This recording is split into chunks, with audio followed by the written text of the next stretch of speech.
Welcome back. That's 6 wells. This is 6 episodes for my 6 listeners. That's 666, the mark of Mr. Satan. Everybody, it is Goku Day. Welcome back to the Office Ball Z. I'm your host, Jesse. Shout out to my friend Tim for coming up with that episode title. Well, he helped me get there. He couldn't have done it without me, really, but he did say those words. So it is Goku Day. Now, what's that mean? Well, it is Goku Day, of course. It's May 9th. Goku, Go being 5 and Ku being 9 in Japanese. Now, Goku's name does not mean 5'9", of course. He's not some fucking rapper with face tattoos. But no, Goku, May 9th, it is Goku Day, everybody. And I figured there was no more appropriate time to come back. I know everybody's been out there. They collected the Dragon Balls. Everybody got one. Well, somebody got two, I guess. And you guys wished. Please, Eternal Dragon, please bring back Jesse. He's got to be here for me. And here I am. No better day than Goku Day. I will say, the last episode I did, it was the Christmas special. The OBZXmas special. And back in December, obviously.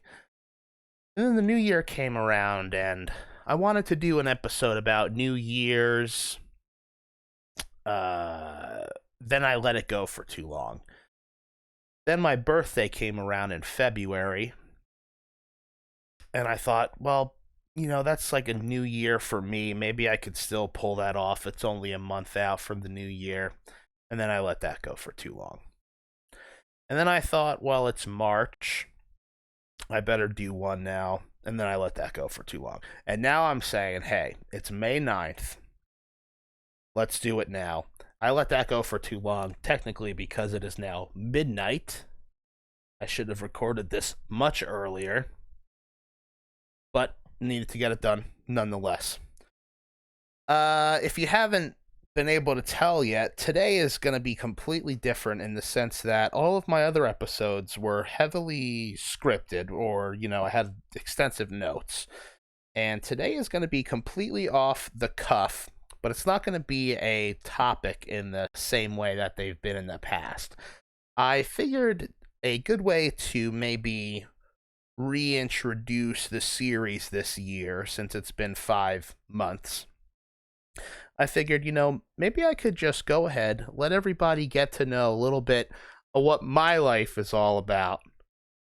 We could go ahead and I'm gonna do some rankings for you guys. Let everybody know where I stand, what my tastes are in both of these series. So we're going to go through both of these series. Dragon Ball has 10 arcs in the manga. The Office has 9 seasons. So we're going to go ahead, start off with Dragon Ball. We'll bounce back and forth. We're going to go chronologically, and we're going to go with this tier list thing, the S, A, B, C, red to green, memes all over the place, tier list. I'm not going to be showing it off or anything. It's not a tier list video.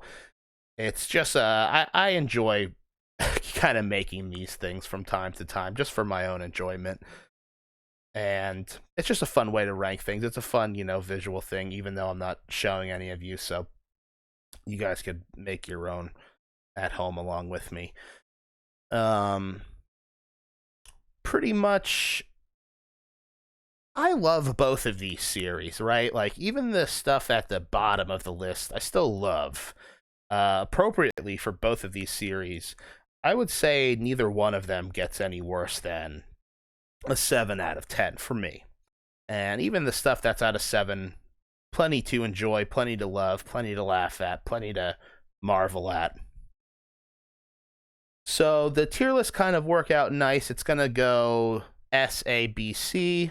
You could pretty much break that down to 10, 9, 8, 7. And this tier list here is nice and cute for Dragon Ball. They've got the Z tier instead of S. So that's wonderful. So, anything else I need to get out of the way? I'm watching, I've got Dragon Ball over here on the television on mute. It is Goku versus Piccolo Daimao for the first time. It is looking quite intense. The flashing visuals really just caught my eye and kind of distracted me there for a moment. But all is well. One thing I wanted to mention. A reason I haven't been doing this podcast the past couple months. I am proud to say that I have been doing a podcast for the past 5 months, for the past longer than that, actually. And we do it every single week. Me and two of my best buds, Evan and Adam, we run a podcast. It is called Mangaki no Tsukai, which is a little bit of a ridiculous name. It's a kind of a spoof on this Japanese comedy troupe and the word manga. No time to get into it right now, really, but we have 3 different series over there. We run King Dummies, Dunce Piece, and Dragon Buds, and that's covering Kingdom, One Piece, and Dragon Ball. We're running through all the mangas, and we each take turns hosting, and it's a lot of fun. You know, I have not read a lot of manga series, even though like I've never hated manga or anime. That's been in my life for a long time, but I still don't know that many series. So I'll tell you, like you hear me talk about Dragon Ball on here. Over there, One Piece is totally fucking awesome. You know, it's been going on for 24 years because it's fucking great. Not because it sucks. Not like American cartoons. But it really is incredible. There's over 1,000 chapters now, and you know we're not even at 100 chapters yet. So I'm excited to go through that because again, it's a truly incredible series. Even though it is a shot-for-shot remake of Dragon Ball, but that's a different episode. And we're also reading the series Kingdom, which is it's based on the real warring states of China back in the BC times, before China, and it's like it's sort of like Game of Thrones meets Dynasty Warriors with just non-stop incredible art and twists and turns and violence. And oddly enough, also an exact shot-for-shot remake of The Office, actually, in Kingdom's case. Anyway, you can check that out if you want. Just letting you guys know, I have been doing a podcast every week. Unfortunately, it's not this one. Hopefully, we can get back to it with this episode. Start pumping them out a little more often. Okay. Glad everybody is here. We're going to go chronologically, like I said. So, the first arc in Dragon Ball, the Hunt for the Dragon Balls, as people call it, or the Kid Goku arc, the Pilaf saga. This is going to go in the C tier for me. And I've got some similar things to say about the first season of The Office. I guess I'll just say it here. The first arc of Dragon Ball and The Office, the first season, they're so interesting, right? They're both shorter than everything else. And a lot of people, I would think, put them towards the bottom of the list, right? And I think that everything that comes after is just better and grander. And I think that, people do this with bands too, where they're like, oh, the first album is the best, right? People do that kind of thing. Like their earlier stuff is better. I think that with bands specifically, sometimes that could be the case, but I find it not really to be true, especially and bringing this back to The Office and Dragon Ball and just series in general, when something is continually being made by the same group of creators, it's generally going to get better for a while, right? And then maybe it'll start to fizzle out. That's like generally how things go, right? Not always, but I think that with The Office, I like the first season of The Office better than I like this first arc of Dragon Ball. I think this first arc of Dragon Ball is still really great. And the interesting thing is, like, if you take just this arc and just the first season of The Office, and you just imagine that's all Dragon Ball ever was, or that's all The Office ever was. I feel like it's almost perfect in that sense, right? It's like, wow, like this was such a short, concise, like everything was utilized well, especially in Dragon Ball's case. Like every character, well, the villains are kind of more episodic throughout the chapters, but like the main characters, everyone's pretty much utilized, even Puar and Oolong and shit.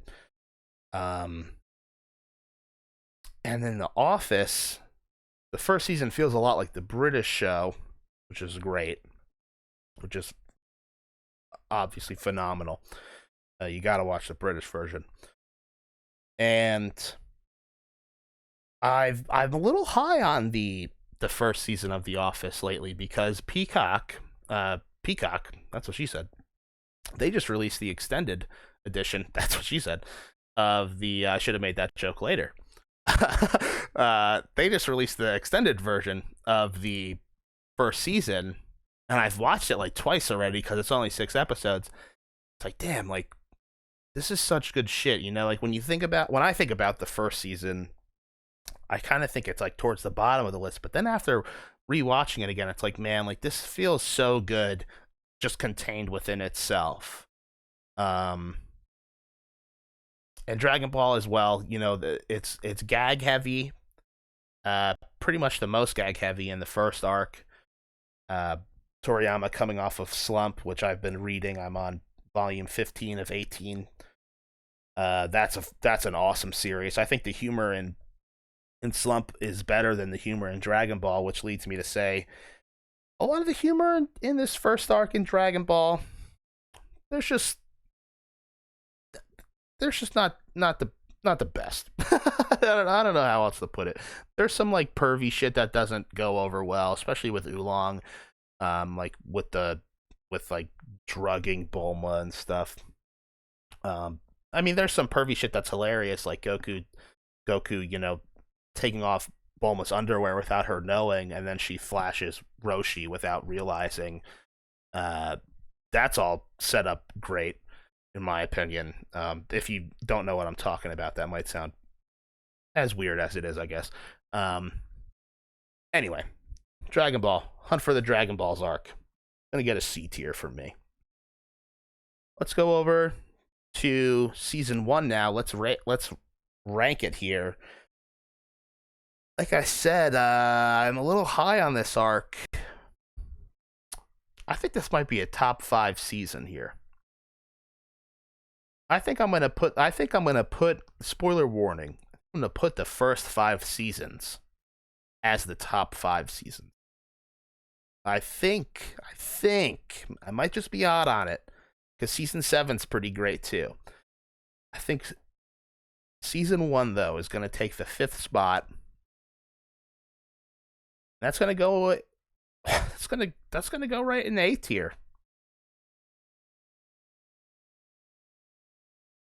Season 1 has to go in A tier. Yeah. All right. I just realized me.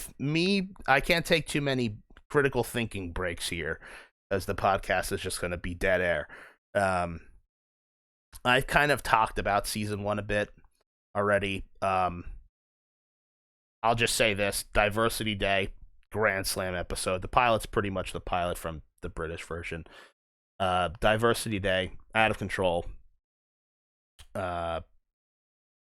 Basketball, out of control. That's the best one in the whole season is basketball.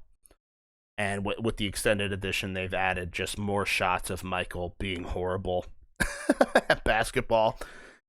Just nonstop laughing. So I'm honestly, the vibes. I know the vibes are a little weird. Putting that in A tier for now.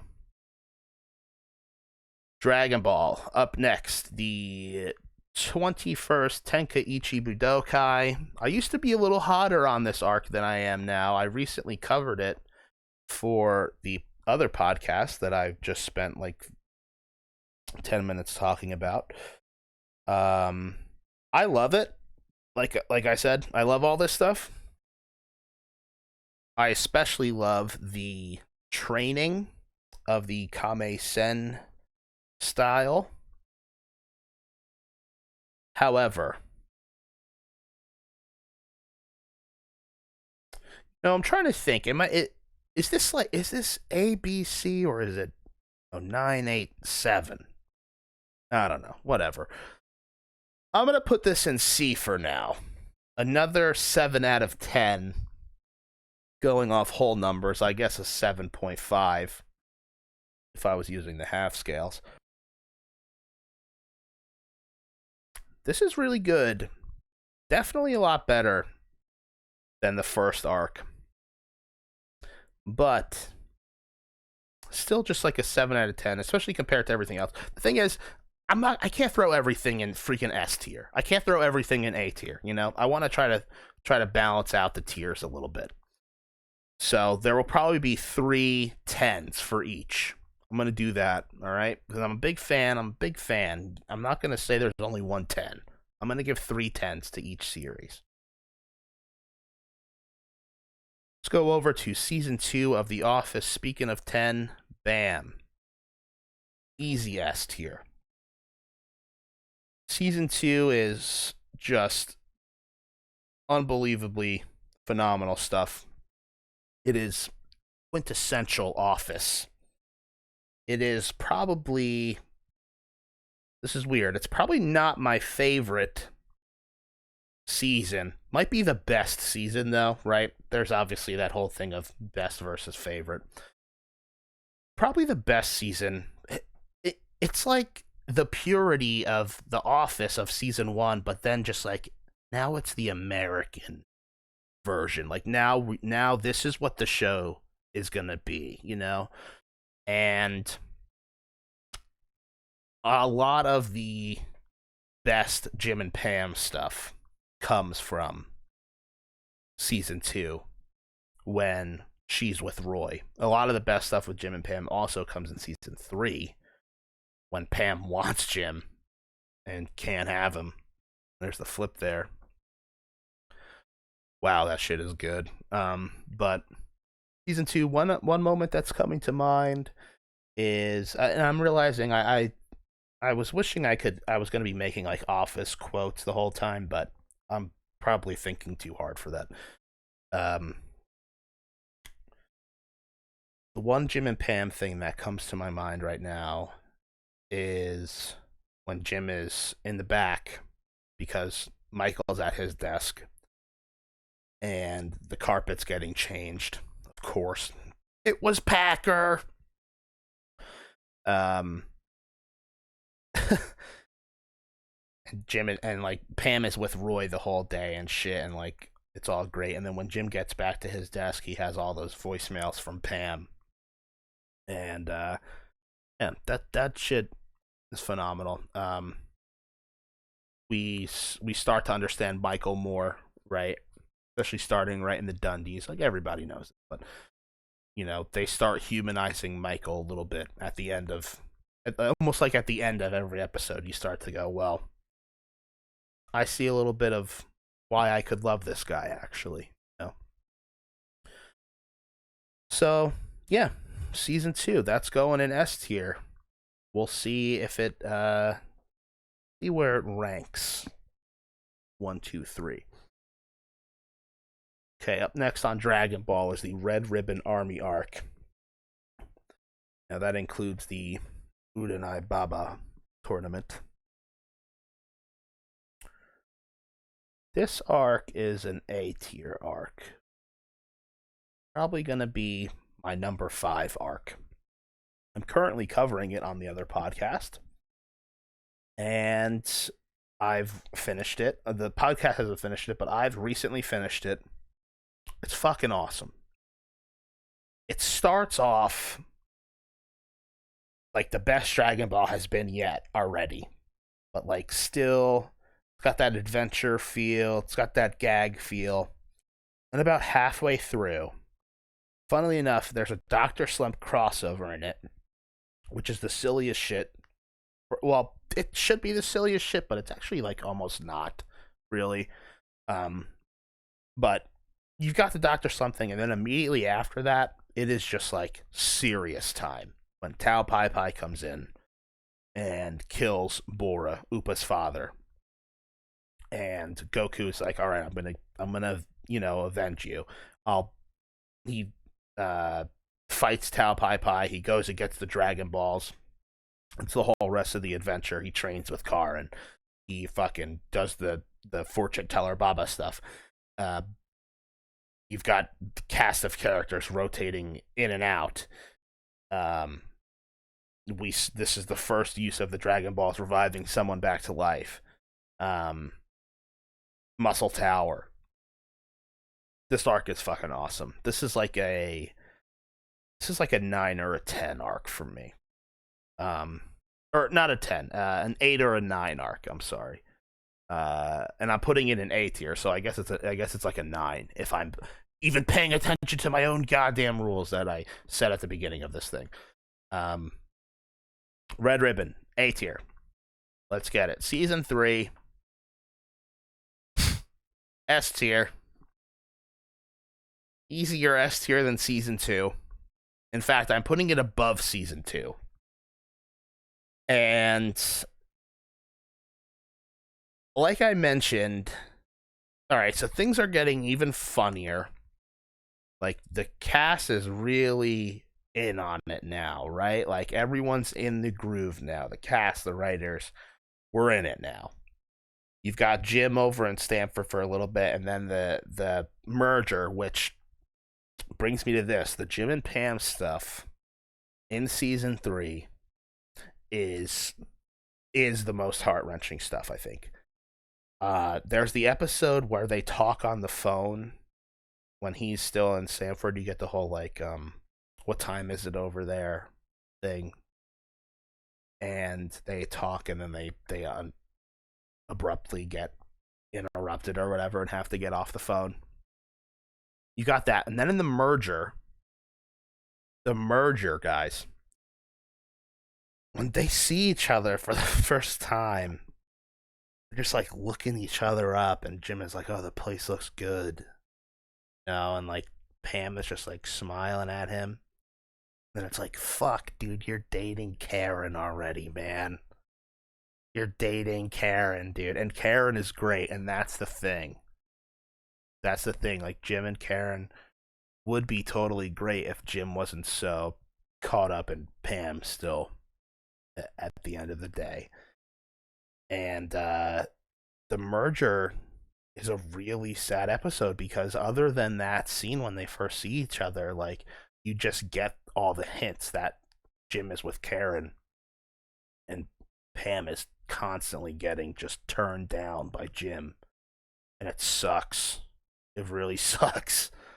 And there's just incredible episodes in this, the whole ending with beach games and then the job. And then you get, it ends with Jim asking Pam out, finally.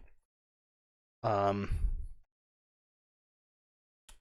top of the introduction of Andy, Michael's just fucking batshit.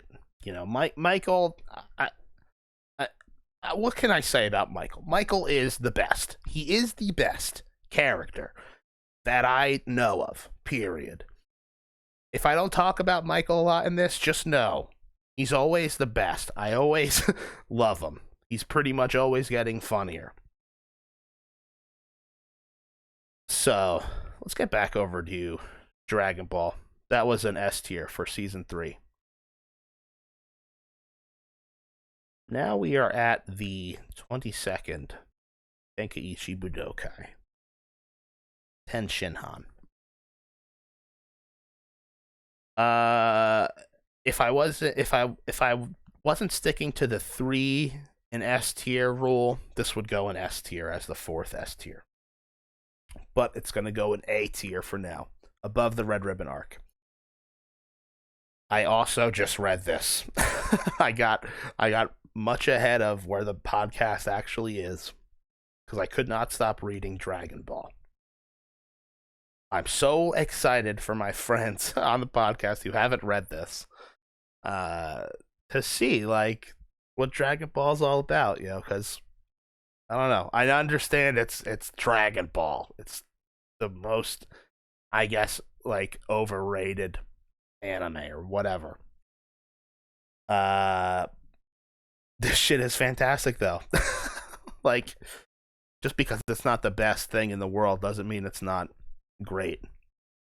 And the Ten Shinhan arc, 22nd Budokai, is when it really starts popping off. Like, the Red Ribbon arc is good, but this next arc, the artwork is just escalated.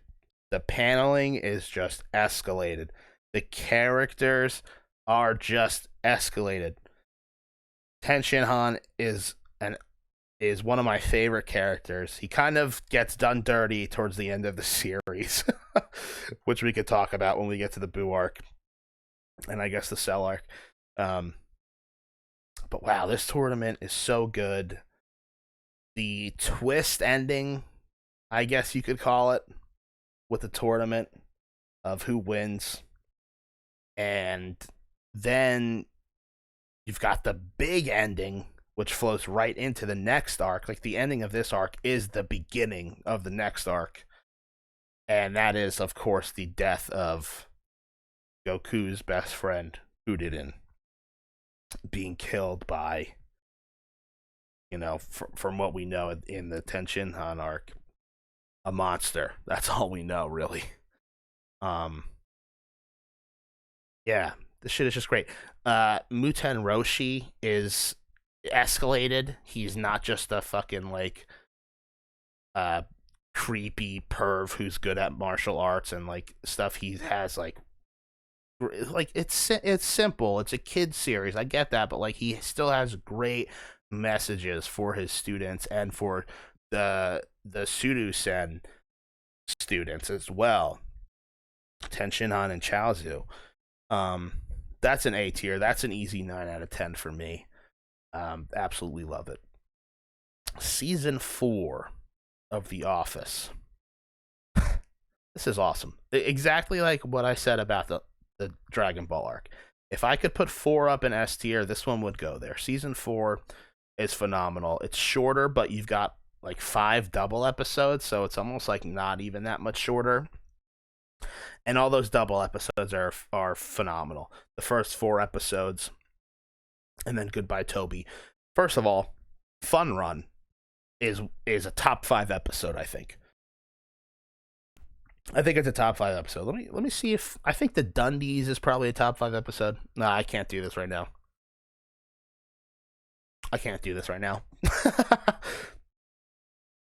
We're putting Fun Run there though. Fun Run's a top 5 episode. Goodbye Toby is insane. Now in this season, Jim and Pam are actually together, and it's adorable, and you love it. You do nothing but love it this season.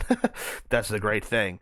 I would say come season 6, you kind of stop like caring, right? A little bit, just a little bit, but like, and they even say this in the show, like their drama kind of goes away or whatever. Season 4, it's their first dating arc. It's adorable. You've got dinner party in this season, which I I forgot about that. I put it in my shoe, and I remembered it just now. Dinner party. Fuck Fun Run. Dinner party. Top 5. And Fun Run and the job and the pilot and the Dundies and Diversity Day in basketball. Top 5. Okay. What else can I say about season 4? Really? I fucking hate season 4. All right, Dragon Ball. We are at the Piccolo Daimao arc. This is an easy 10. This is a Z tier. This is an obvious Z tier. If I can like reference Mr. Fusion and their content a little bit, they have this at the bottom, and they have Red Ribbon at the first spot, and they have this at number 2. Well, at the bottom, number 9, I guess, and Red Ribbon at number 1. I totally respect that. I love Mr. Fusion. I actually support on Patreon. One thing that they've pointed out, now Dragon Ball can get pretty repetitive. Like a lot of the Frieza arc is a little bit repetitive of the Saiyan arc.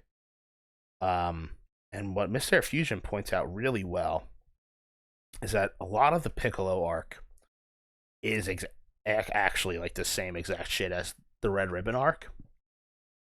But my thing is, now hear me out on this. My thing is, it's so much better in the Piccolo arc.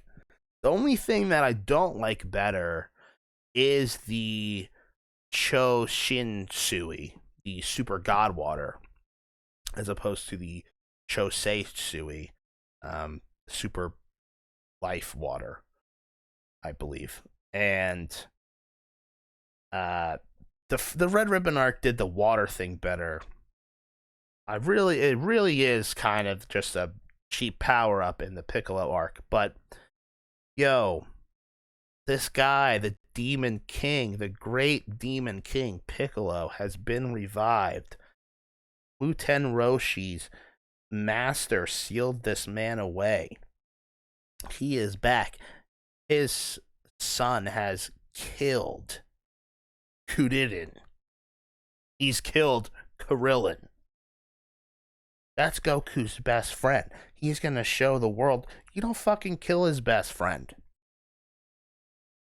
The artwork here, Toriyama is just going fucking nuts. He's just going nuts.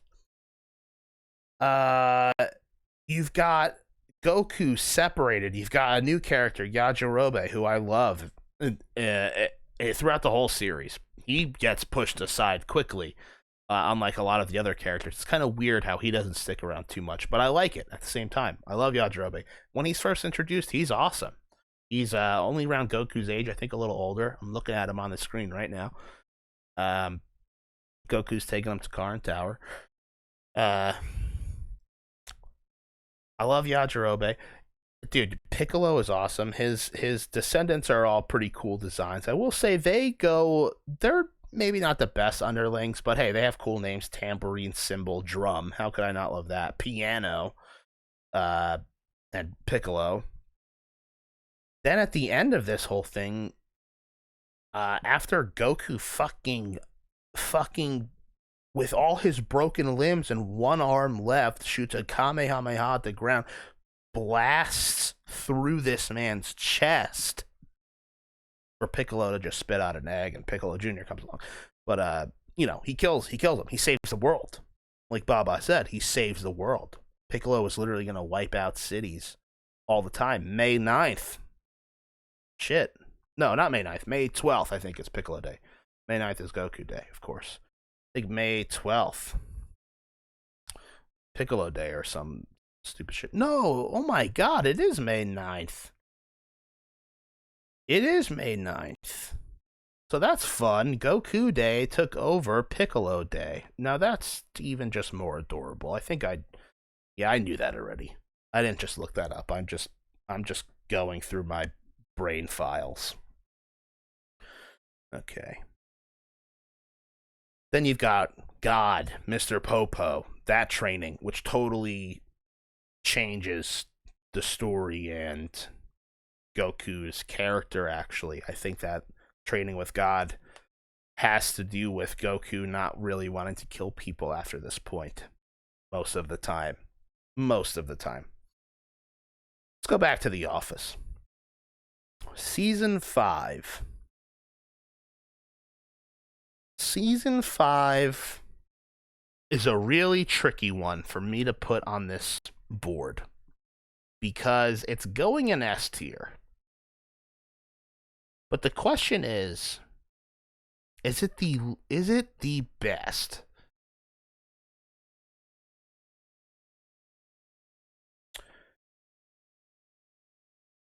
Season 5 is going to go in the very top spot in S tier.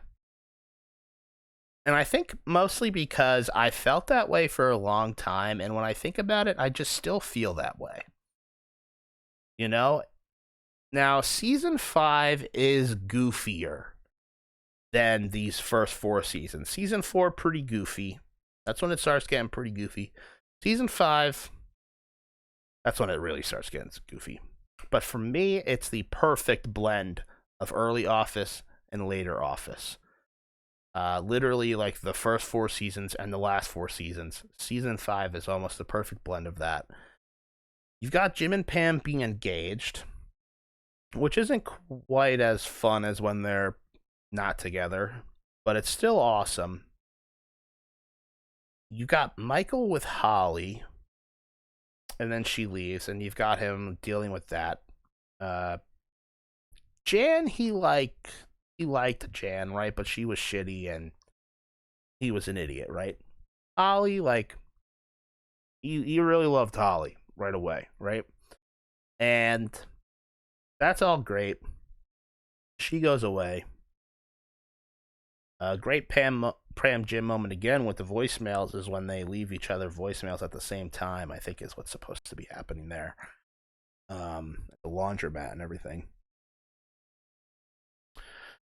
You've got Stress Relief, which was the first episode I ever saw. Okay? Still just the funniest. It's just unbelievable. The cold open, yes, it's absolutely insane. Great. I love that. I love that fucking cold open. The episode that follows is ridiculous. You've got first of all, I just remembered there's a deleted scene with Michael talking in the conference room about Barack being president and how now black people are whitey or like are the man they're the man in charge and they can't say anything racist about white people, and it's like just this whole ridiculous thing, and Daryl gets up and like gives this whole thing about new rules, like food's gonna be spicier and all this stupid shit. That scene made me fucking choke the first time I saw it. I hope that gets in the extended version. And it also gives more context to Barack is president, Stanley. You are black, Stanley. Save Bandit. Stress relief. You've got the Jack Black movie is absurd, but like the whole thing with Pam's parents getting divorced and the whole thing at the end with he told me how you felt when I walk into a room, and that whole scene is S tier. It's in the S tier, guys. You've got the Michael Scott Paper Company. I fucking love the Michael Scott Paper Company. I fucking love the Michael Scott Podcast Company. Then you've got I think Kevin's Chili is in this shit. you've got well, I guess speaking of Michael Scott Podcast Company, I know they don't like Cafe Disco too much over there. But the picnic, is that what it's called? The picnic, the 100th episode. Jim and Pam are pregnant. How many people are going to get hurt before we stop this? 3, 4, 5. Let me finish. 6. That's going in the S tier. That's going in number 1. I'm gonna say that's number 1 for me. It reigns supreme. Speaking of S tier, 23rd Tenkaichi, Piccolo Jr. arc. I think, now I don't know how y'all want me to do this. I think I like this arc better than the Piccolo Daimao arc, but it is so much a direct sequel. They're so almost one being, even though there's a 3-year time skip, and they're not really, because one's just a straight up tournament arc, really. But even still, it's almost like a grander scale. Holy shit! I just thought of this. This is almost even more. Well, I don't know if Myster Fusion said this actually, but this is almost like even more like the Red Ribbon Army arc with the Baba tournament afterwards. Like, this is just an even bigger tournament.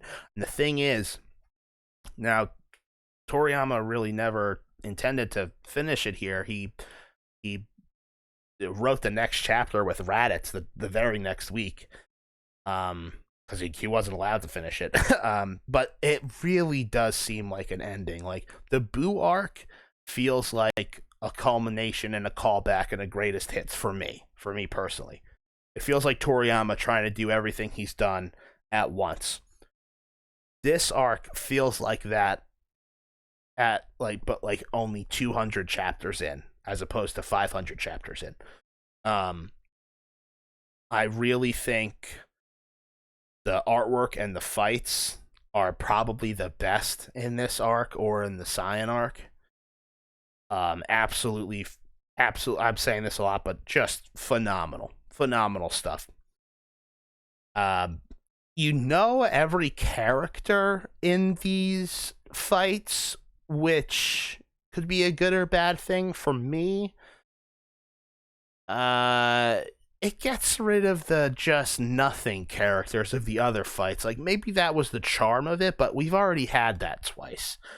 We've been in this world for 200 chapters.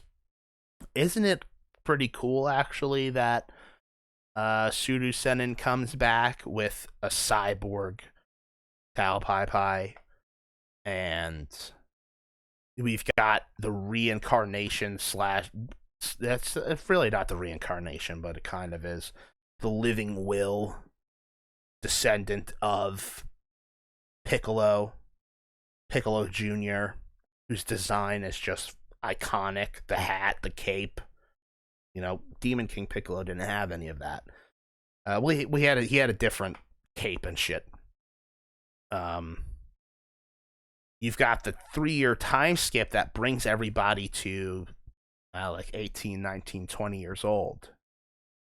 And Goku grows, which I know, I wasn't there at the time, obviously, but I know that was a huge thing in the manga industry, to age a character up like that, especially the most popular series going on, one of the most popular series going on there, shonen wise at least. So then it ends. Oh my god, just like, I don't want to harp on it for too long, but it ends with the great shit. He learns how to fly. He hits him on the head. He wins the tournament for the first time because he doesn't go out of the ring, quote unquote. God, Kami offers Goku and Chi-Chi, who I didn't even mention. Chi-Chi's back. She's looking cute as hell. She's beating Goku's ass and shit, not taking shit. They get married. Or they get engaged. Goku is an idiot. But actually, Goku has matured here, and that's because of his training with God and Popo. There's a lot of maturity in this arc in Goku. And I love it in the anime. I love, his demeanor change, his voice change. Masako Nozawa is absolutely legendary. And I don't think I finished my sentence before, but God, Kami, offers Goku and Chi-Chi the position of gods of the earth. And Goku says, "No, I'm gonna go eat some food now," and takes off. It's incredible. I'm gonna put that behind the first Piccolo arc, but just know they're both 10s. They are just, you need to read one and then the other, so it's going in that order. Get back to The Office. Season 6 I'm gonna throw in B tier. I like season 6 a lot, especially for Michael. He goes through a lot of relationship stuff. I like the whole Donna arc too. It's a shame that she was cheating on her husband. You've got, which reminds me of date Mike. Wah, mommy. Season 6 is good. Nothing is really so. All right, so Saber comes in. So we've got Gabe, who's a great addition. Joe is great when she's there. Season 6 is good, man. Like, B, that's an 8 out of 10. Like, it's good. It's funny. I don't really have much to say about it right now.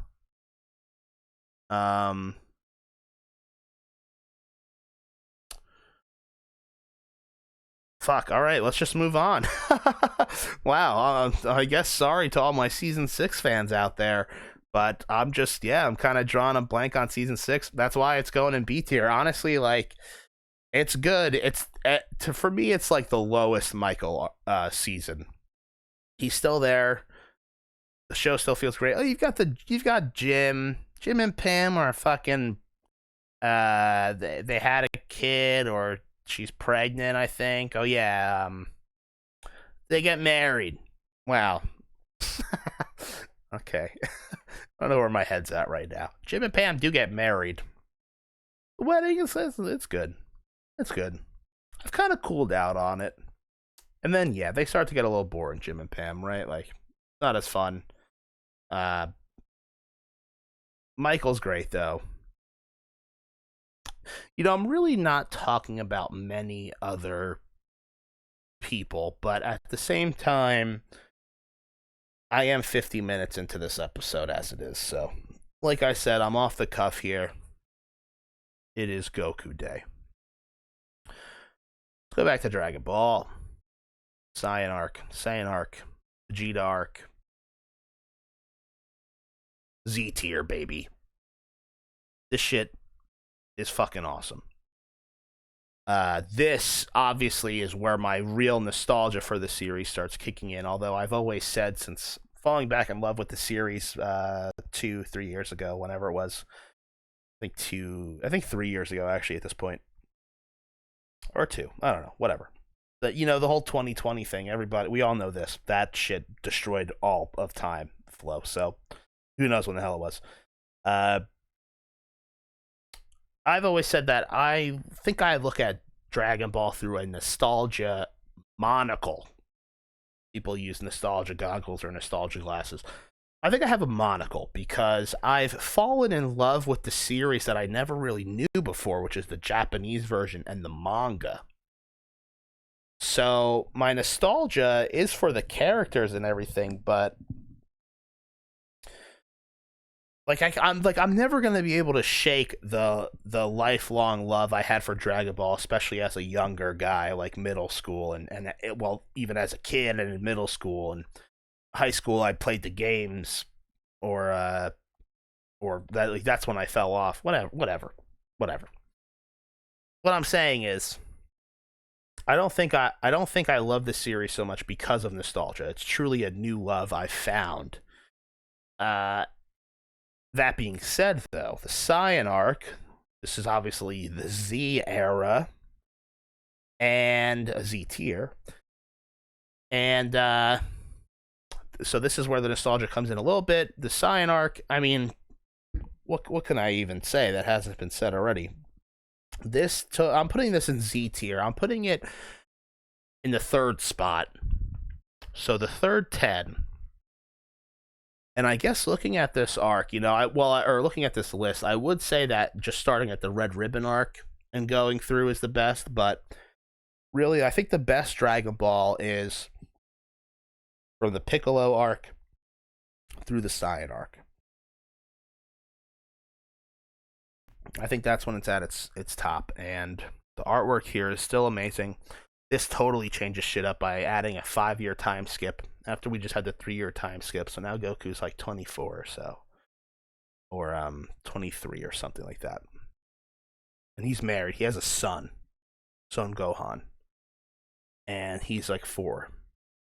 And Raditz, this alien warrior, shows up and says, hey, little Japanese boy who's been... Now, this isn't what they said to the American boys and girls and everyone else. They said, hey, little Japanese boy that Toriyama's writing this series for. You know this character you've fallen in love with for the past 200 chapters? He's a fucking alien named Kakarot. And then everybody said, okay, that's fucking cool. And then Toriyama said, fuck me. And he went balls to the walls. I love this shit. And it does the Namekian twist as well, with making God and Piccolo also aliens. And this completely changes the series. Obviously Dragon Ball is known for its ridiculous escalating power scaling. This is when it starts really getting up there. It starts really climbing high and high. But at the same time, this is only when it starts doing that.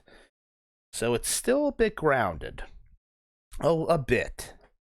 But you've got Goku dying in the first few chapters of this arc. Us in America, you know what we did get? We got Dragon Ball Z finding out Goku is an alien the first episode, and then he dies the 5th episode. And we're like, what the fuck? Is that the main character? What the hell is happening here? The Saiyans are incredible characters. Biggest threat yet. They kill almost everybody. Gohan, you got Piccolo now joining, which is awesome, right? You've got Piccolo fighting with the good guys, the Dragon Team. You've got Goku training with Kaio, who's an amazing character, bringing comedy back in. It's been serious for a long time. There's comedy. There's always comedy, but we've got a funny character, full-on funny character, who's also an amazing trainer. He's the Lord of Worlds, training Goku. Got the Goku-Vegeta fight. Got Goku letting Vegeta go. We've got this leading right into the next arc with the Namekian travel. That's a Z tier. Season 7. Where do I put this? This is going to go in A tier. This is better than 6.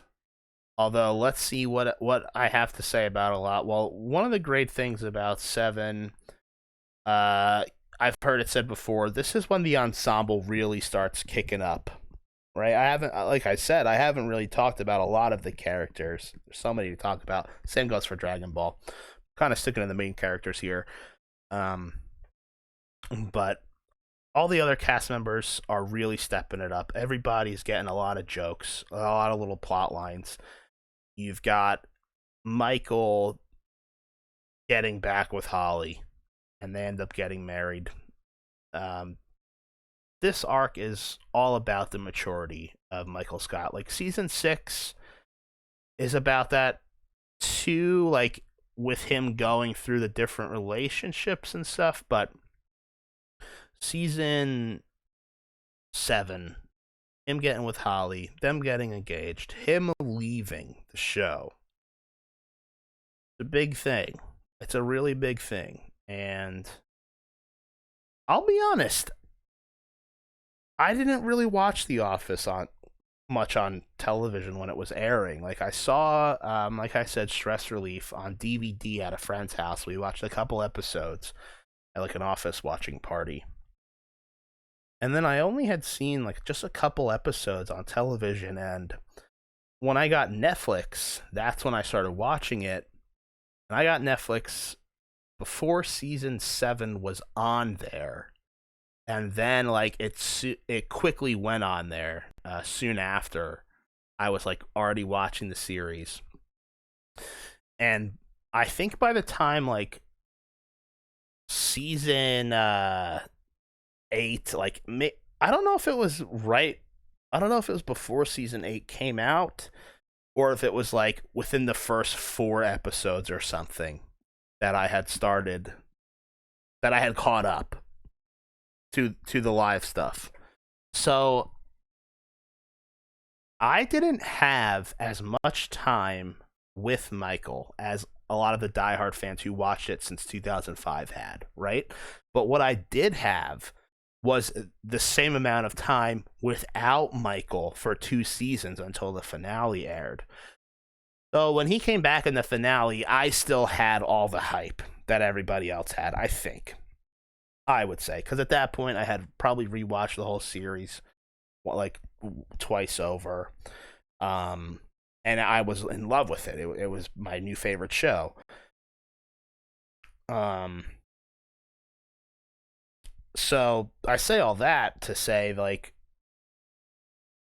him leaving the show maybe didn't have the same impact on me as it did everyone who had been watching the show the whole time, but it's obviously a huge thing. The other 2 seasons are not going to be in a fucking A tier or S tier. It's just not as good without Michael. It is what it is. I'm sorry, it's not. Now, there's plenty of funny shit. There's plenty of good stuff in the other 2 seasons, but for me, Michael is the best, and the show just wasn't the same without him. But at the same time, the ensemble's incredible. They start picking it up in this season. I love the cold open of the whole season with the lip sync thing. That's a fun moment. And yeah, season 7 of The Office, I'm putting it in A tier. Let's get back to Dragon Ball, the Frieza arc.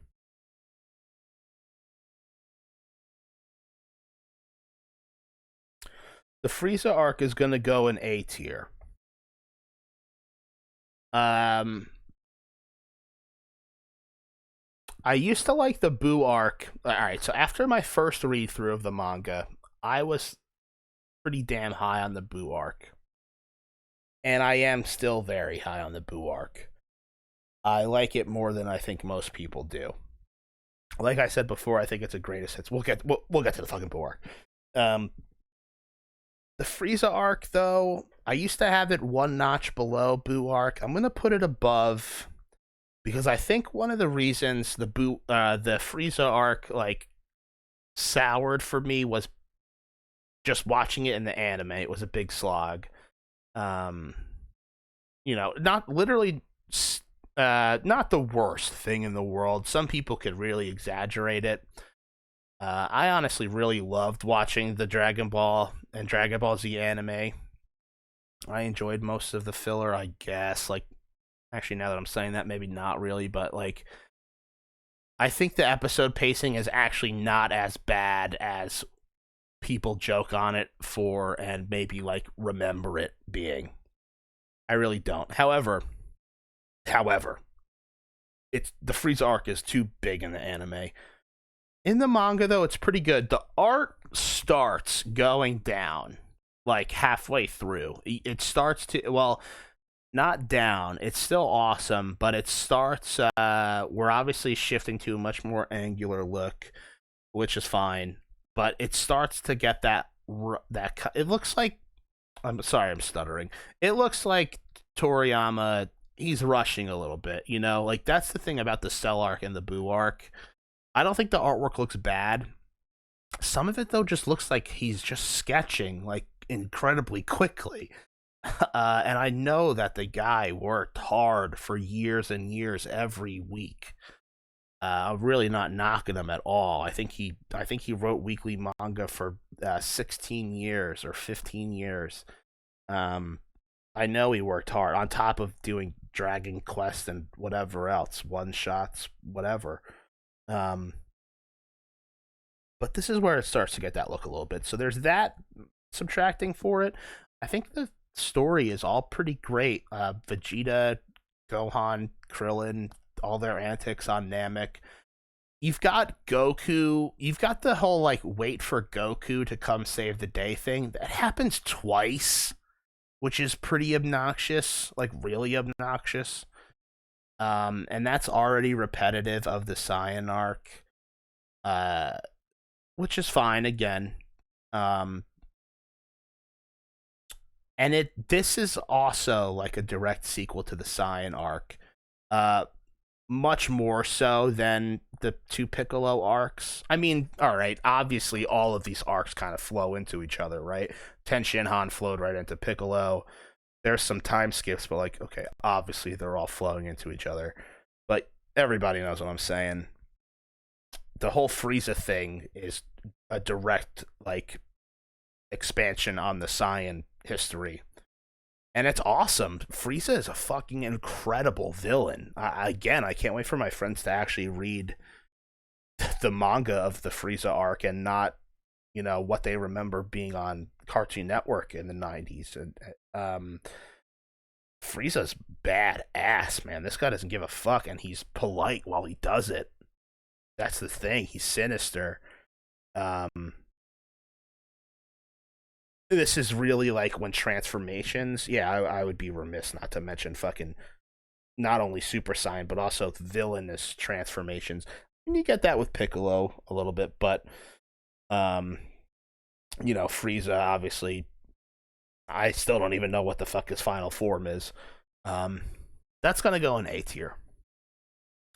The Office season 8 is going to go in B tier, underneath season 6. I don't want to put it in C tier. I actually think it's pretty good, all things considered. I think they do a great job. I think Andy is awesome as the manager up until the end. All the Florida stuff, like him going to Florida for Aaron and then like bitching out on the Jessica breakup. That's when Andy goes downhill a little bit for me. Um, but as a boss throughout the entirety of the beginning of the season, throughout the entirety of the whole beginning, plus the last like 3 episodes or whatever.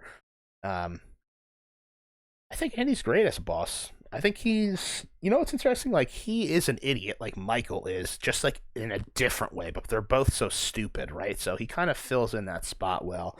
And again, the ensemble kicks it up even way more between Dwight, Kevin, and Creed. Not to mention James Spader coming in as Robert California, a pretty divisive character, divisive. I will never know how to say that word. I always hear it different ways. I fucking love James Spader as Robert California. Why the hell don't people like this guy more? He's fucking ridiculous. He's a cartoon character. Now we're in cartoon show territory, which is cool. It's fine. Like, whatever. We're almost at 200 episodes. Let's do it. Let's have Robert California, a man named Robert California in the show, and he's ridiculous. The whole Halloween story is one of my favorite gags in the whole thing. Shit, I had another. Oh my god, dude, the episode with the silent auction, and Dwight wins everything. $33,000, and Jim starts clapping, stands up, speech, dude, and then he's like, such an honor to be part of this thing. Dude, that scene kills me. I'm trying to think of how season 8 ends. Like, what is the last episode? Who cares? It sucks. No. Like I said, like Andy, he could be better at the end there. We get the introduction of Nellie. Well, she was in season 7, but and she's good here. I kind of fucking hate Nellie though in season 9. I think she's probably my least favorite character in like that sits in the office. She's gotta be. Or fucking Plop. No, Plop is fine. Clark is fine. They're whatever. We'll get there.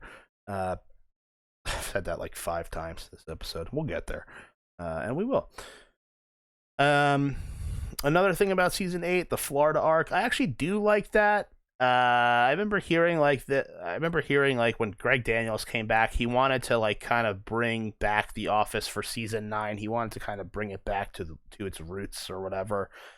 Because at the end of season 8, you literally have they're not even a paper company anymore. They're a printer company selling tablets at a store, not an office, in Florida, not Pennsylvania, and it's just ridiculous. I'm into it though. I like the Florida arc.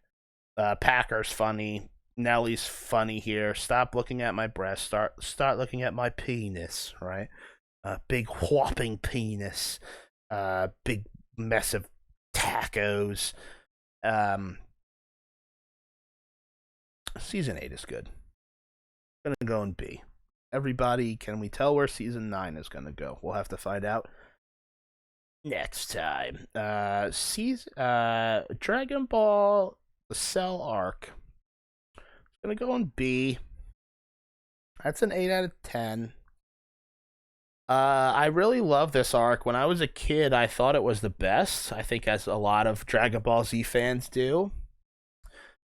Looking back on it now, it's really messy. And like I don't totally care, but I feel like the story I know people think the Boo arc is the messiest, and I get that too, but like the time travel shenanigans is just shenanigans in the Cell arc. Like there are so many times I've either with my buddy Evan or like just by myself just been like, all right, let's think about all the fucking Trunks timelines and shit. And then it's like if you look at any Google image result of what the fuck is going on with the timelines, it's just ridiculous. And like I think it makes sense. I do think it ends up making sense. Toriyama covers his tracks, but like it's absurd. It's so absurd. However, given the fact that hear me out though. Given the fact that Toriyama had to deal with his editor and his former editor constantly telling him to change the villains from androids 19 and 20 to numbers 16, 17, 18 to imperfect cell to semi-perfect cell to perfect cell. Like none of that was really the plan at all for Toriyama. So given that, he does an awesome job because he's always done an awesome job at coming up with this on the fly. He's done it for the whole series. That's the charm of Dragon Ball. That's what makes it so awesome to me. It's like, dude, think about what if he actually did, all right, scratch what I was about to say. If he did think about the whole story first, it would not be like it is. It would be like the first arc or like the Red Ribbon arc the whole time, right? It would have never gotten to what it ends as. And that's the beauty of the series. The fact that it's so awesome. Yes, you can go, yeah, imagine how awesome it would be if he planned things out. But look at how awesome it is when he didn't. It's still awesome. You got to give it up for this guy, you know? if I wrote a series out of nowhere, I mean, he was a great mangaka to begin with. He had Slump already. He had been doing it since '78. I think so. That's like 8 years or whatever. He'd been doing this shit. But like, yo, if I wrote a series like Dragon Ball, and my friends were like, "This kind of sucks," like this is like, you should have thought about it more, bro. I would fucking kill myself, honestly. uh, the Cell arc. It's got some of the best moments between Gohan's transformation. Goku's sacrifice is one of my favorite moments when he's like, all right, oh my god, all right. Piccolo telling Goku, yo, Gohan is not thinking, I've got to get mad and fight this guy. Gohan is thinking, why is my father watching me be murdered right now and not doing anything about it? And Goku's like, I am a fucking idiot man baby. And Piccolo's like, I'm not standing around anymore. Then you've got Gohan's transformation, him going nuts, him killing Cell Juniors. Then you've got Goku's sacrifice. Goodbye, my friends. He teleports Cell to fucking Kai-Osama's planet and fucking kills him. Amazing, intense, serious moment immediately followed with the page turn of comedy. Brilliance. Comedy, brilliance. Cell arc has amazing moments. Trunks is a fucking awesome character. Trunks is an awesome character. He was he was like my favorite as a kid. His introduction to killing Frieza, being a Super Saiyan after we just learned what the fuck that is. Like, this arc is long as hell now that I'm really thinking about it, but like, this shit is great. However, there's a bit too much shenanigans. What's up with Cell's goddamn nucleus? His head gets blown the fuck off. He blows himself the fuck up. What about when Goku blows his head the fuck off? What the fuck is that about? Even still, a B tier. That's a B tier for me. Season 9 of The Office. This is our last season of The Office. I'll start with this. I love the finale of this show. When I watched it, I thought it was just absolutely perfect. When I rewatch it, I still think it's pretty perfect. It's maybe got a little too much of the good vibes, right? A little too much of the good, perfect ending for everybody. You know what really sucks about season 9 that just takes it all the way down? It just takes it all the way down. It's literally just one thing, guys. It's Andy. And it's not...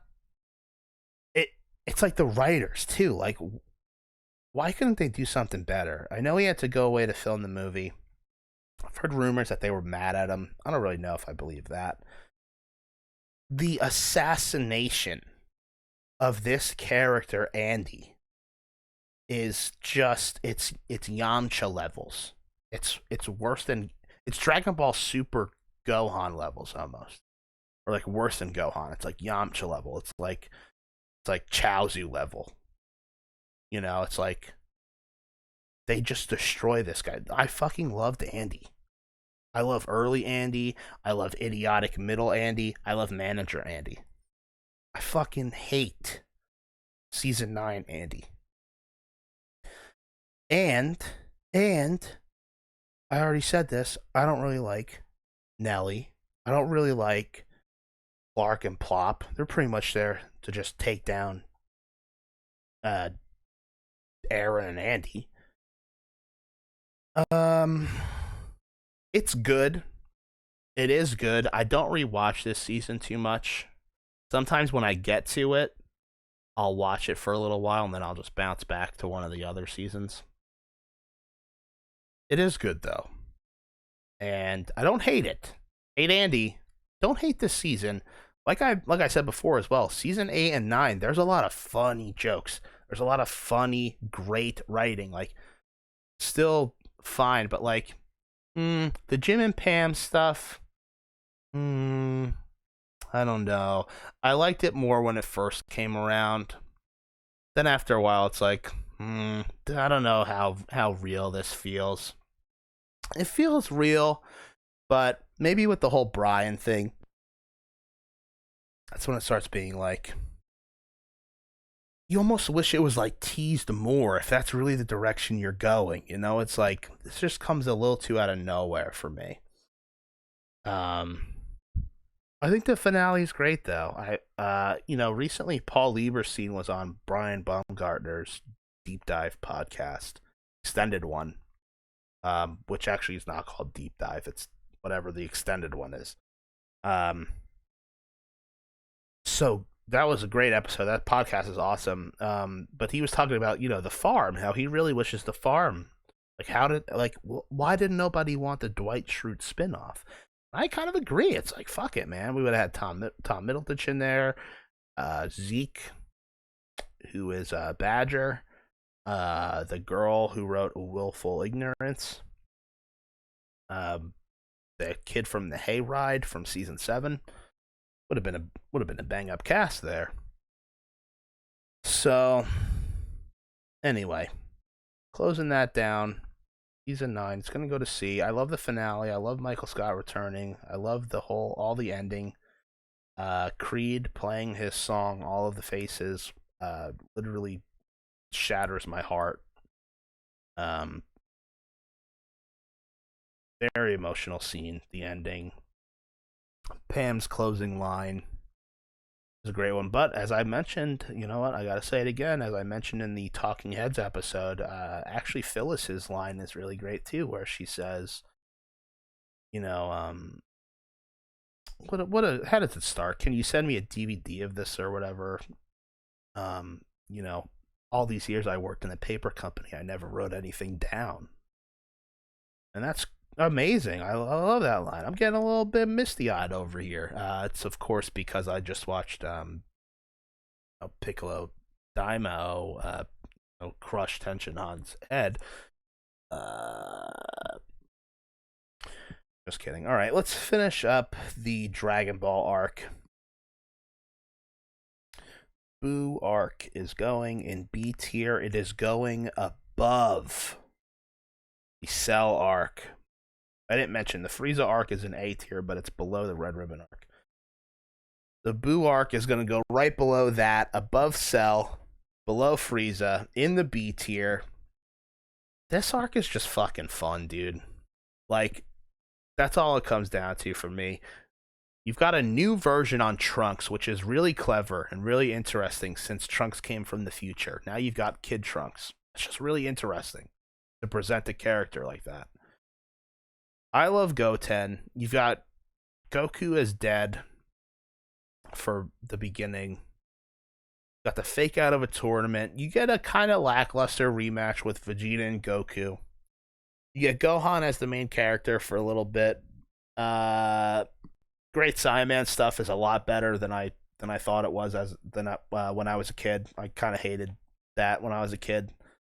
Even with the anime filler, I really love the Great Saiyaman stuff. I love Gohan in this arc. Mr. Satan is like a staple. I didn't mention him in the Cell arc. He was there. He's great. He's like a staple of the Boo arc with Videl. Who ends up marrying Gohan. Like I said before, briefly, this arc, I can see. So, it's weird, right? Like, I've only read Dragon Ball binge reading it. I didn't read it week to week as it came out, of course. I feel like when you can look back, so no one knew that Toriyama was finishing this thing until weeks before the last chapter came out. He was like, "Hey, listen, this is it." And then the week before, the penultimate chapter, the second to last chapter, there's a note that says there's going to be a special surprise in next week's chapter. Well, guess what that was? The series is over. No one even knew. Uh, no one on the outside knew. They finally let him end the series after it ran from like the end of '84 to the beginning of '96. So, uh, whatever, 11 years, but not fully. Um, when you can sit back and look at the Boo arc, knowing that Toriyama, you can tell he wants this shit to end. He is really giving us just everything at once. He's trying to bring back as much of the callbacks, as much of the comedy. We've got a new editor, right? His third editor, who's way less strict than the other two, apparently, letting him do kind of whatever he wants more. We see the comedy come back way more. We see the fights be more comedic again. It's a perfect blend of early and later Dragon Ball. Herms from Kanzenshu, formerly Kanzentai, has said, it's almost as if the whole arc is just what's the word? Analogous, if that's the word, for the whole series, where it starts kind of silly, gets more serious, becomes crazy fighting for like a whole half of it, with transformations, and you've got fusion, which I'm in love with fusion. They have a whole video game about it. That's amazing. I know it was kind of an idea from a friend of his.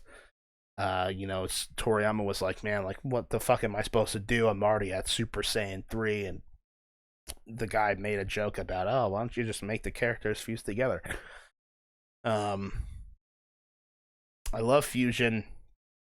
Cell is like all the characters, like the Z Fighters, the Dragon Team, right? He's got like all their cells in him. So Boo absorbs like the new generation, like Gotenks and Gohan. He absorbs them. So it's kind of a rehash of Boo is a little bit of a rehash of Cell, like absorbing and having our heroes' powers, but it's a more magical thing. Fat Boo is a fucking awesome villain. He's totally crazy. He's totally funny. He turns people into candy instead of like killing them. Like, he kills them by eating them, but it's like turning you into candy. So many twists and turns. It is messy, but I don't know, man. Like, I like it better than the Cell arc. What can I say? I do. And I think the ending is awesome. I love the ending. I like the whole ending against Boo with Vegeta in the Kaioshin realm. The enormous Genki Dama, and then I love the 10-year time skip at the end. And Goku being an asshole, and Toriyama saying, hey, fuck women and fuck gay people, but hey, Oob is kind of black, so that makes up for all the big lips, right? Anyway, thanks for all the money. Live life like Goku. And I think that's a great message, his words, not mine. And I'm just being facetious, but I think the ending, I think it sticks the landing. And I think the Boo arc is just a lot of fun. So that's going to go in the 8 out of 10 B tier, above the Cell arc. Let's wrap it up. Let's go over this one more time. From bottom to top with The Office, we've got season 9, season 8, season 6, season 4. All right, wait, hold on, guys. Season 9 and C tier. Season 8, season 6 and B tier. Season 4, 1, and 7 in A tier. And seasons 2, 3, and season 5 in the number 1 spot in S tier. Also, I flipped over seasons 4 and 7, whatever. Oh, shout out to Daryl. I see him on the DVD case. Daryl's a great character. He gets more spotlight as the seasons go on. All right, well, that was kind of a messy read through. Hopefully, I can do this better for the Dragon Ball one. In the C tier, going from worst to best, we've got Hunt for the Dragon Ball arc, and then the 21st Tenkaichi Budokai. In B tier, we've got the Cell arc with the Buu arc beating it out. In A, we've got Frieza, Red Ribbon Army, and Tenshinhan. And then in the Z tier, 10 out of 10. Saiyan arc. Piccolo Jr. arc. Great Demon King Piccolo arc. Fuck yeah, everybody. So that's what I think. What do you guys think about that? Where would you put your rankings? Put it in the comments. No, I mean, you certainly can comment if you want. Yeah, let me know. Let me know what you guys think of that. That was fun. Hopefully, that puts in a perspective a little bit. I guess I know that actually I've been talking for a while, but I know that I actually don't think I said too much in a weird way. But that's a bit of my taste. That's where I would rank things as of right now, as I'm feeling right now. It's not like I just watched all the episodes of The Office and read the whole manga series. Some of this stuff I haven't seen in a good little while. But that's how I'm feeling right now. And that was actually a lot of fun. And I wanted to end this episode off in a really stupid way. I don't want this to be taken seriously at all. And hopefully I can get through it quick. Again, this is not supposed to be serious at all. Just a fun little thing I wanted to do for our first episode back, since we're getting to know me a little bit. It's Jesse Day. It is Goku Day, but it's Jesse Day. It's Jesse, bro. What I want to do is take these stupid fucking quizzes of which character are you. I thought that would be kind of just a stupid way to end this. Now it looks like for some reason my pages aren't loading, even though I had them loaded up. But well, we'll see. We'll see what happens. I remember one time. This was years ago. It was longer ago than I care for, but one time me and this girl took which Office character are you quizzes, and we obviously I'm sitting there not saying it, but sitting there hoping we get Jim and Pam, as anyone in this situation would be hoping, right? We take these quizzes, I shit you not, we don't get Jim and Pam, we get Ryan and Kelly. And I was Kelly. I shit you not. You cannot make that up. So I just remember my heart falling out of my throat. So that's a great memory. And in all honesty, we were not Ryan and Kelly. We were more like Ollie and Kevin. All right, let's see if these pages. All right, let's get it started.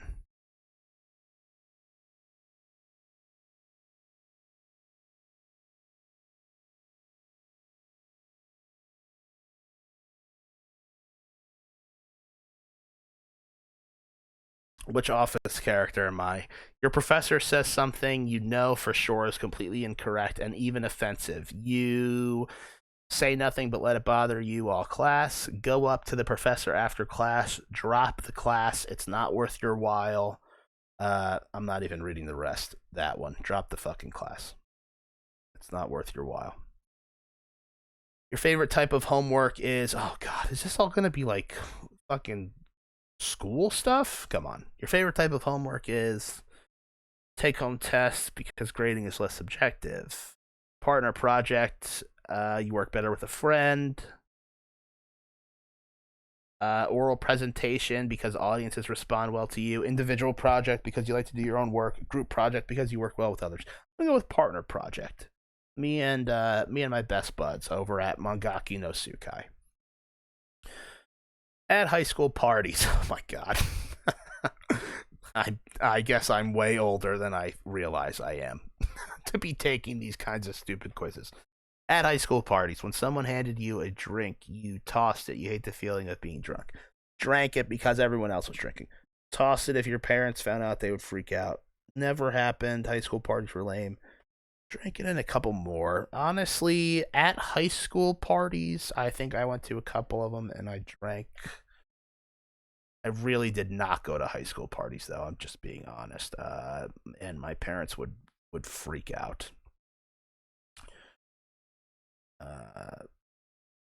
Just kidding. I'm just gonna go with drank it. Okay. You find out you have an evil twin all along who is complete opposite in every way. He is an insensitive brute, a total bore, an idiot, a square, a slacker. He's a total bore. I think the fact that I've done over an hour and a half of The Office Ball Z is pretty much the opposite of total bore. It's in fact the idiot option. All right, question number 5. Your dad tells you to clean up the kitchen, but from the looks of the mess, the job will take you all day. You organize all the pans by lid, size, and plates correct, like a pretty rainbow. Don't do it. There's no point starting if you can't finish. Do it quickly. Do the job, but draw sad faces in the dust on the countertops. Spend all day cleaning so you don't get yelled at. I'm gonna go with draw sad faces in the dust. Do the job, but draw sad faces in the dust on countertops as a protest. That's just funny. I have to pick that one. You and a casual friend are in the same major, but she's doing horribly in it. You tutor her for a small fee every Saturday. Tell her to stay with it. That way your grade will go up. What the fuck does that mean? Oh, stay with it so that her grade goes up? Does it mean? Whisper answers to her during the test and show her your homework. Tell her she should drop out. Show her as much sympathy as you can without getting in trouble with the professor. What the fuck is this?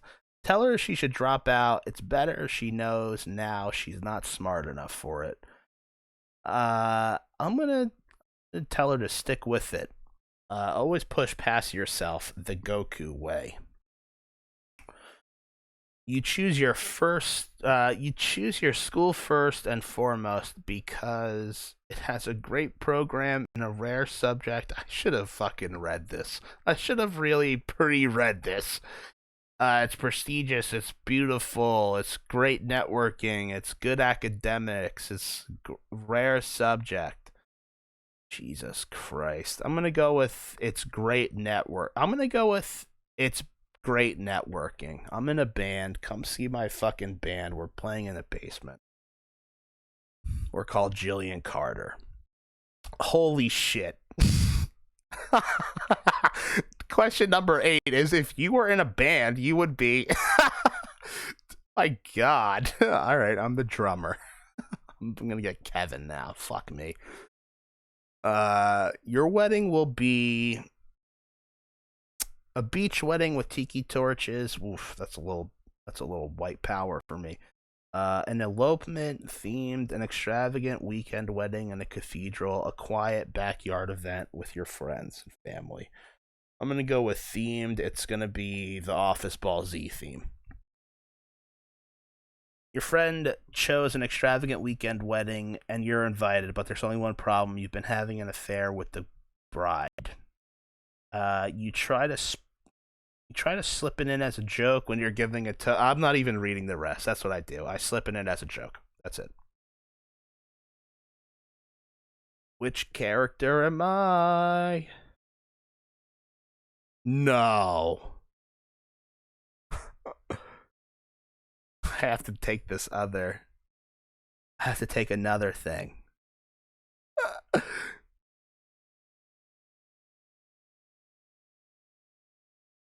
Oh no, I have to take this other stupid. It's like asking me about shaving creams and stuff.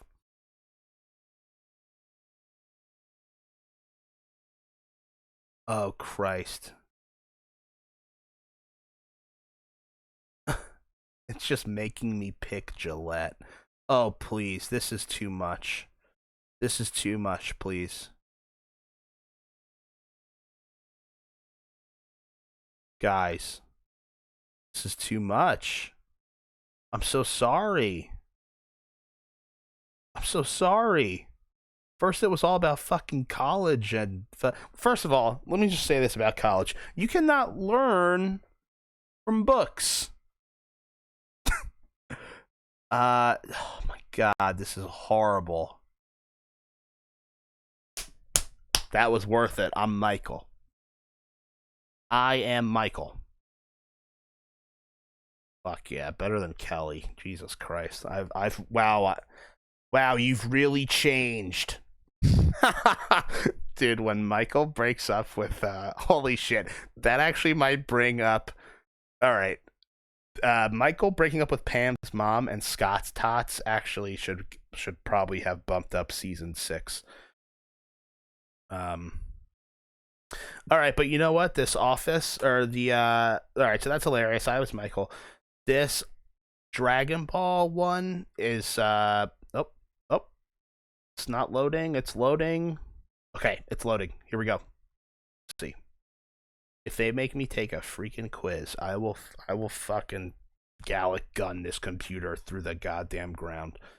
All right, we're at an hour 36. I love y'all. I appreciate y'all. Let's take this Dragon Ball. This is gonna be even stupider. Jesus, this is way stupider. An enemy finds you. You will take the fight somewhere else, power up and smash them with a finishing move. Tell them you don't wish to fight, absorb them, turn them into any treat you desire, make fun of them. All right, I'm going with turn them into any treat. You're a McDouble, bitch. The first thing you would do after a great battle is eat a lot. Again, I'm not reading, although I guess I should have seen if there was a 420 option, but probably not. Maybe with Roshi, probably not. Oh no, I didn't mean to make that noise. Gross. Your enemy is right in front of you, entirely charged up. Wait for their first move, immediately charge them with everything you've got, ask what their deal is, try your best to intimidate them, use fusion and get it over with. Show them your true power, laugh at their weak power, try to eat them. Okay. I'm not gonna pick eat them every time. You can't fool me. I'm gonna now this is a guy who's never been in a fight, so I'm just gonna have to go with fusion because I've talked that up so much. You have collected all 7 Dragon Balls. You give the wish to someone in need, wish for more power, wish to bring someone back from the dead. Yeah, I'm gonna bring back Chris Farley. You have hit your enemy with everything you have, and they are still standing behind the dust. I'm adding that part. This is a nice picture of like a bunch of different Gohans. All right. Ask for the Earth's energy. You're gonna die. Take them with you. Stand there shocked. Find your latent power. Talk your way out of there. Destroy the planet they stand on. Self-destruct with all your power. Start yelling at them. I'm gonna say talk my way out of there. It's a pretty good option. All right. An enemy terrorizes the people of your planet. You find them and give them the fight of a lifetime. These are all the same goddamn questions. So funny. Oh my god. You're in college with Goku and Gohan. Is he the great Saiyaman or that was horrible. We'll edit that. Evan, edit that. And edit this and this. Another deal. Okay, find them and give them the time of their life, the fight of their life. Wait for them to find you. Get somewhere safe and start training. Dress up as a superhero. Fly in circles around them to make them dizzy. Send soldiers to do the job. Watch the show. Oh, okay. I thought that literally meant watch Dragon Ball Z. I was like, what the hell? Um, I guess go somewhere and start training, right? Find someone stronger than you. Your reaction is happy to find someone who could teach you new things. Angry at the fact that you aren't the strongest. Don't care. Can't be stronger than your dad. Tell them you're the strongest. Kill them. Challenge them. Start acting like a baby. Just go with kill them. That's pretty easy. Duh. Your enemy throws such a powerful attack that it could destroy the planet. You smack it away like it was a petty move. Let it hit you and regenerate later. Try to reflect it into the sky. Throw your strongest attack. Hope someone will come to help. Push it back. Let the attack chase you off the planet. Let them destroy it. Let them destroy the planet, I guess that means. This is a good one because this is the first time I was reading it and feeling like, all right, so what's the coolest way to just throw a move away? And I gotta say, nothing cooler than when you just smack it away like it was nothing. Come on. Coolest, that's the coolest every time. You are faced off with an opponent in the tournament. You wish them the best of luck, show them they are nothing compared to you, stay quiet and see what they've got. Hope you still have the moves, tell them there's no way they can win, show them the greatest power in the universe, smile to show your confidence, start the fight ASAP. I'm gonna wish them luck. Hey man, good set. Good set out there. Can I use your floor tom? My drum set doesn't have one for some. If you wanted to use a high attack, this is the last question, it would be Spirit Bomb, Final Flash, Special Beam Cannon, Full Power Kamehameha, Super Exploding Ghost Attack, Death Saucer Attack, I guess that's Frieza, Genocide Blast, that's Boo, Full Power Death Beam, that's Frieza too.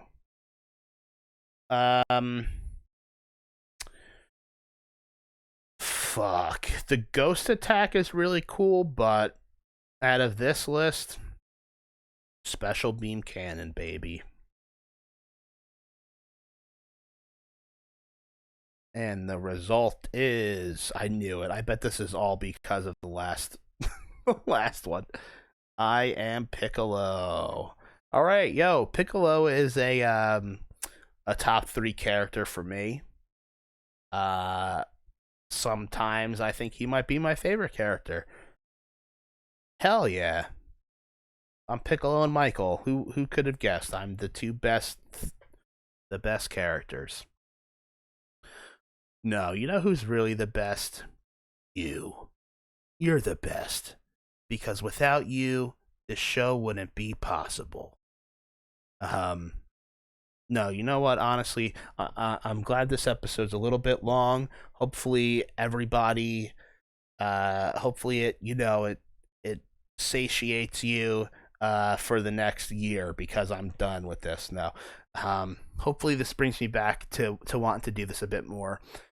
And obviously, I'm not going to do an episode like this again. The next episodes will be back to the same old format of trying to find ridiculous way to compare these shows to each other in real